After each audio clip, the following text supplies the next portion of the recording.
দেখেন প্রবাস জীবনটা ভাই অশান্তির, শান্তি নাই বলতে কি আজকে অফিস থেকে ফোনটা কইতাছে দুইটা লোক লয়ে গিয়া এই যে এই মালামালগুলো আছে মালামালগুলো নিয়ে গোডাউনে ফেলাই দিয়ায়। তো পুরান একটা গোডাউন আছে, তা কইছে ফোনটা আনছে মুদিরে, যে জায়গায় আমরা যে কোম্পানিতে চাকরি করি মানে কোম্পানি দুইটা লোক লয়ে আইছে, দুইটা লোক চা খাইতে গেছে, চা খাই আইতেছে আর গাওয়া খাইয়া। তো বলেন আমাদের ডিউটি অলরেডি বদ্ধ, মানে বদ্ধ অবস্থা আমরা কাম দিছে, আমরা বলেন কি চাকরি বাঁচাইতে গেলে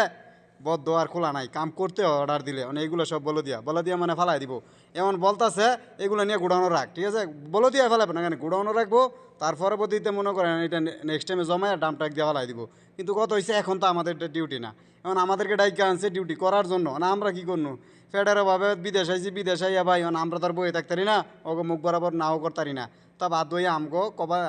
কাম করতে হয়, কিচ্ছু করার নাই ভাই, এটাই প্রবাস, এটাই জিন্দিগি ভাই। যদি মনে করেন দেখা যায় এই যে অনেক খাদিত মাদিত আছে সব ফালাই দিব, কিন্তু বলো দিয়ে যারা কাম করে তারা এগুলো নিয়ে আবার ব্যবহার করবো, কিন্তু ভালো জিনিস